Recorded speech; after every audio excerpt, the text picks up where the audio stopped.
গত রাতেরই একটি খবর, অভিষেক ব্যানার্জি ওম বিড়লা স্পিকার মহোদয়কে আবেদনপত্র জানিয়ে দিয়েছেন এই বিদ্রোহী বলুন বা লোভী ধান্দাবাজ সাংসদদের জন্য তাদের সাংসদ পদ খারিজ করার আবেদন অলরেডি স্পিকার মহোদয়কে অভিষেক ব্যানার্জি দিয়ে দিয়েছেন। এখন এমন পরিস্থিতি তৈরি হয়েছে যে তৃণমূল কংগ্রেসের বিদ্রোহী সাংসদদের অবস্থা হচ্ছে না ঘরকা না ঘাটকা। অর্থাৎ খেলাটাই এমন খেলা হলো, রাজনীতি এমন করা হলো যে রাজনীতির মধ্যে তারা এখন অথৈব জলের মধ্যে পড়ে ভাবছে যে এ আমার সাথে কি হলো। আর বাংলার প্রত্যেকটা মানুষ ভাবছে যে এ আপনাদের সঙ্গে সঠিক হলো, আর এটাই হওয়া দরকার ছিল। খেলেছে বিজেপি আর খেলা দেখাচ্ছে তৃণমূল কংগ্রেসের বিদ্রোহী সাংসদরা। আসলে যখন পুরো বিষয়টা আমি নিজে জানতে পারি তখন আমি নিজে ভাবছিলাম যে হাসবো না কি করব, বা আপনাদের সামনে এই পুরো ঘটনাটা আমি ঠিক কিভাবে প্রেজেন্ট করব। মানে তাদের সাথে যে এইরকম লেভেলের খেলা হবে বা এইরকম লেভেলের কূটনীতি করা হবে, মেবে এটাকেই হয়তো চাণক্য নীতি বলা হয়, সেটা আমার আমি ভাবনা এখনো পর্যন্ত আমি জানি না যে আপনাদের সামনে আমি কিভাবে পুরো ঘটনাটাকে প্রকাশ করব। কিন্তু চলুন এক এক করে শুরু করি। বিষয়টা হচ্ছে যে একজন গেম প্ল্যানারের নাম সামনে এসেছে, যিনি দীর্ঘ 15 দিন ধরে গোপন বৈঠক করে করে করে করে তৃণমূল কংগ্রেসের বুদ্ধিহীন বোকা বিদ্রোহী সাংসদদেরকে রাজি করিয়েছিলেন যে তারা যেন বিজেপির সাথে চলে আসে। অর্থাৎ বিজেপি তাদেরকে, সরি আমার বলতে গিয়ে হাসি পেয়ে যাচ্ছে, বিজেপি যেন তাদেরকে জাতীয় নির্বাচন কমিশনের কাছ থেকে শুরু করে আদালত আইন সমস্ত ক্ষেত্রে তাদেরকে সাপোর্ট করবে। আর এই আশ্বাস দিয়েছেন খোদ নাকি বিজেপির স্বরাষ্ট্রমন্ত্রী অমিত শাহ, এবং এই কথাকে বিশ্বাস করেছেন প্রসূন বন্দ্যোপাধ্যায় সহ অসিত মালের মতো সাংসদরা। সুদীপ বন্দ্যোপাধ্যায় একটু চালাক গোছের মানুষ, তিনি খুব একটা ভরসা করতে চাননি, তাই প্রথম থেকেই তিনি বলছিলেন যে যতক্ষণ না 18 থেকে 19 জন সাংসদ সই করছে ততক্ষণ আমি কিন্তু বিদ্রোহী হব না। কিন্তু যেদিন বিদ্রোহী হয়েছেন সেই দিনও তিনি মিডিয়ার কাছে জানিয়েছেন যে আমার স্ত্রী নয়না বন্দ্যোপাধ্যায় কিন্তু আজও তৃণমূল কংগ্রেসেই রয়েছে। খেলাটা দারুণ সেজেছে। আপনারা জানেন যে খেলা শুরু করেছে ঋতব্রত বন্দ্যোপাধ্যায়। ঋতব্রত বন্দ্যোপাধ্যায়, আমরা প্রথম থেকেই আলোচনা করছিলাম যে ঋতব্রত বন্দ্যোপাধ্যায় এমন কোনো বড় হনু নেতা নয় যে তার পেছনে 58 জন এমএলএ দাঁড়িয়ে যাবে, কিন্তু দাঁড়িয়েছে। তারা আলাদা দল ডিমান্ড করেছে, তারা বলছে আমরাই আসল তৃণমূল কংগ্রেস, তারা বলছে আমাদেরই আসল প্রতীক তৃণমূল কংগ্রেসের প্রতীকেরও দাবিদার তারা হয়েছে। আজ তো শুনছি তৃণমূল কংগ্রেসের ওই যে কোষ ফান্ড সেটাকে পর্যন্ত বন্ধ করিয়ে দিয়েছে। তো এই সেম খেলা দিল্লির রাজনীতিতে হওয়ার কথা ছিল, এবং দিল্লিতে এই যে বিদ্রোহী তৃণমূল কংগ্রেসের সাংসদরা যারা মমতা ব্যানার্জি এবং অভিষেক ব্যানার্জির থেকে ছুটকারা পাওয়ার জন্য, তাদের থেকে পেছন ছাড়ানোর জন্য তারা চলে এসেছিল দিল্লিতে, এবং তাদের ডিমান্ড ছিল যে তারাও আলাদা ব্লকের ডিমান্ড করবে, তারাই হবে আসল তৃণমূল, আর তারাই তৃণমূল কংগ্রেসের প্রতীকও পাবে। কিন্তু এটা তো ডিসাইড হয়ে গেছিল, কিন্তু তাতে বিজেপির কোথায় লাভ? বিজেপি ভেবেছিল যে আমাদের এই তোমাদের মতো পচা আলুকে কেন দরকার, বিল পাস করানোর জন্য দরকার। তো যদি তোমরা আলাদা ব্লক করে তৃণমূলের হয়ে বসে পড়ো তাহলে তো বিজেপির বিল পাসে তোমরা তো সমর্থক হবে না, তোমরা তো সাইন করবে না, তোমরা তো সাপোর্ট করবে না। খুব স্বাভাবিক যে যখন তোমরা আলাদা দাবিদার হবে যে আমরাই আসল তৃণমূল, তখন মমতা ব্যানার্জি আদালতে যাবে, বিষয়টা সুপ্রিম কোর্টে যাবে, মামলাটা বিচারাধীন হবে। তো সমস্ত কিছু কেমন যেন একটা লং টার্মের ব্যাপার হয়ে গেছিল। তো অত সময় বিজেপির কাছে নেই, বিজেপি বিল পাস করাবে, আর টার্গেট হচ্ছে 2029, সেখানে মোদিজিকে জিততেই হবে, আর তার জন্য এই বিল পাস করানো অত্যন্ত দরকার, ডিলিমিটেশন উমেন রিজার্ভেশন। তো সেই কারণে এই বিদ্রোহী সাংসদদেরকে বিজেপির প্রয়োজন। রাতারাতি ত্রিপুরার যে দলের নাম নেই, গোত্রহীন দল এনসিপিআই এর জন্ম হয়ে গেল। ওম বিড়লার কাছে প্রস্তাব যাবার ছিল তারা নাকি আসল তৃণমূল, কিন্তু প্রস্তাব গেল তারা নাকি এনসিপিআই তে মার্জ হয়ে গেছে। আর এনসিপিআই তে মার্জ হতেই 14 জুন রবিবার দিন কাকলি ঘোষ দস্তিদার মিডিয়ার সামনে এসে জানিয়েছেন যে আমরা এনডিএ এর সমর্থক হয়ে গেছি। তার মানে যখনই বিল পাস হবে তখন এনডিএ এর সমর্থক অনুযায়ী ওনাদেরকে সই করতেই হবে। লোভ কি ছিল? লোভে পড়েছিলেন শতাব্দী রায়ও, লোভে পড়েছিলেন সুদীপ বন্দ্যোপাধ্যায়, যে তারা নাকি মোদী সভার, মোদীর মন্ত্রী সভার তারা নাকি মন্ত্রী হয়ে যাবে, তারা নাকি এমওএস হয়ে যাবে। তো সেই লোভে সুদীপ বন্দ্যোপাধ্যায় রাজি না থাকলেও শতাব্দী রায় 13 জুন সুদীপ বন্দ্যোপাধ্যায়কে কোনো রকমে রাজি করিয়ে একদম দিল্লির পথে উড়ে চলে এলেন, এবং 14 জুন শতাব্দী রায় সহ সুদীপ বন্দ্যোপাধ্যায় এনসিপিআই এর একজন সাংসদ হয়ে গেলেন।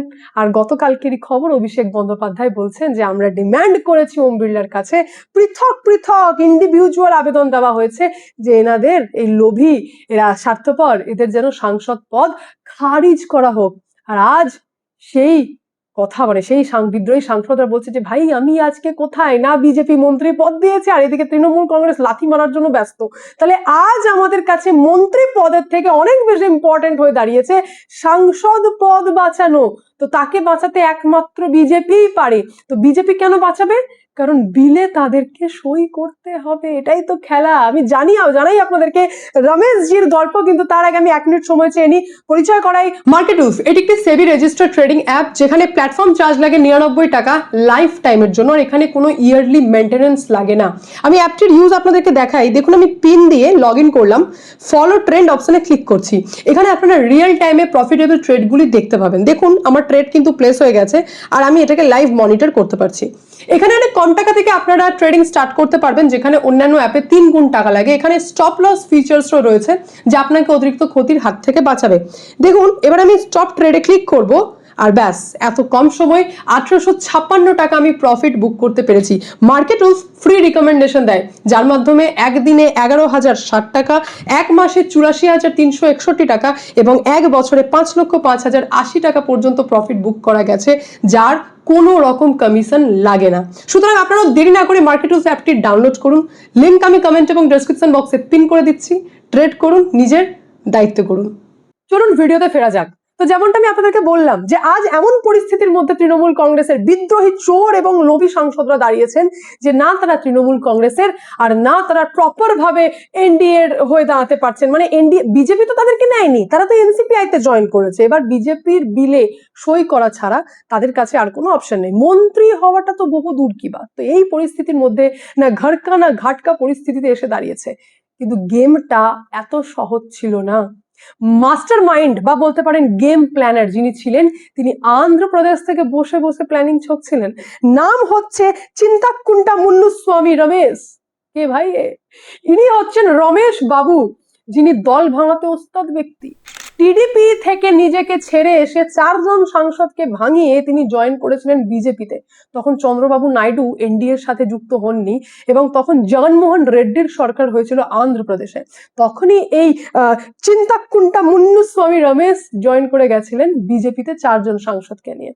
তখন থেকেই দল ভাঙাতে ওস্তাদ এই হিসেবেই বিজেপি তাকে দেখেন এবং বিজেপির চোখে যাতে আরো ভালো পদ আমি পাই, আরো ভালো হই, সেই কারণে এই খেলাটি করেছেন। 15 দিন ধরে গোপন বৈঠক চালিয়েছেন এই রমেশ। প্রত্যেকটা বিদ্রোহী সাংসদদেরকে তৃণমূল কংগ্রেসের একে একে ফোন করেছিলেন এবং ফোনটা মহুয়া মৈত্রকেও গেছিল। যে বিষয়টি মহুয়া মৈত্র ফাঁস করতেই রমেশ বাবুর নাম সামনে আসে। তিনি ঘটনাটি অস্বীকার করেননি। ঘটনা সামনে আসতেই তিনি বলেছেন যে হ্যাঁ, আসলে তিনি একদম এই লাইনটাই বলেছেন কাউকে রাজি করানোর একটা সহজাত দক্ষতা রয়েছে আমার, মাত্র কয়েক ঘন্টা সময় পেলেই সেটা করতে পারি। বলেছেন যে সংসদের ক্যান্টিনে আমার তৃণমূল কংগ্রেসের বিদ্রোহী সাংসদ যারা রয়েছেন তাদের সাথে দেখাও হয়, কথাও হয়, আর বন্ধুত্বও আমার সঙ্গে চরম রয়েছে।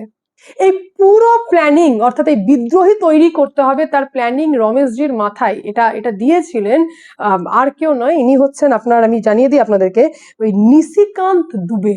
কেন নিশিকান্ত দুবে আমি সেটাও বলি। যখন 14 জুন রবিবার দিন এনসিপিআই তে জয়েন হয় বিদ্রোহীরা, ঠিক সেই দিনই ওই প্রস্তাব দেওয়ার কিছুক্ষণ আগে ভূপেন্দ্র যাদবের বাড়িতেই বিদ্রোহীদের বৈঠক হয়, যেখান থেকে একটি কথা সামনে আসে যে সুদীপ বন্দ্যোপাধ্যায় বলেছিলেন যে শুভেন্দু অধিকারী না এলে আমি নাকি সই করব না।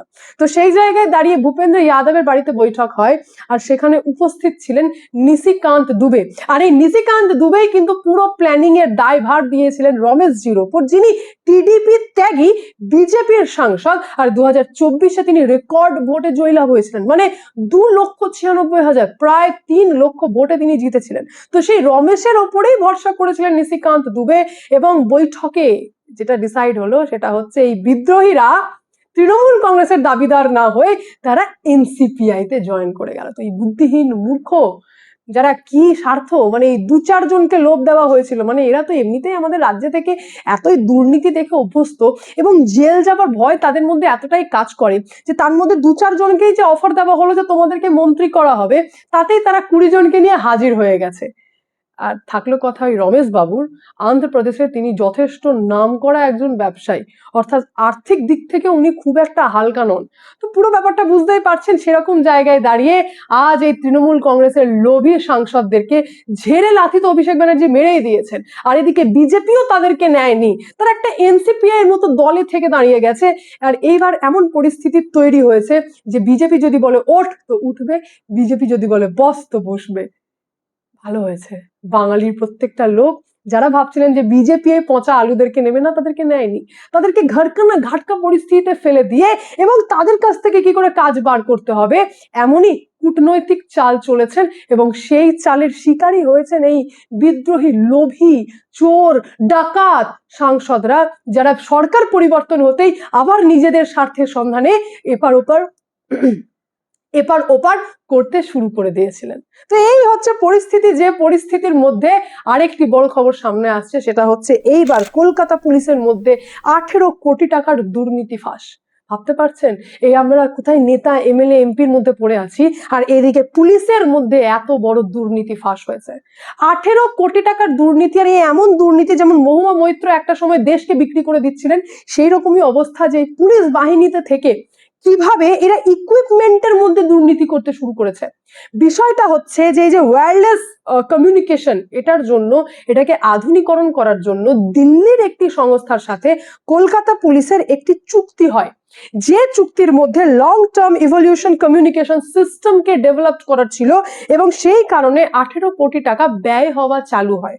আর সেখান থেকে দুর্নীতির গন্ধ কিন্তু পাওয়া শুরু হয়, কারণ এই যে ইকুইপমেন্ট আনার কথা ছিল সেখানে কিন্তু ঠিকঠাক কাজ করছে না, গন্ডগোল হচ্ছে এবং বিভিন্ন তথ্য ফাঁস হয়ে যাচ্ছে।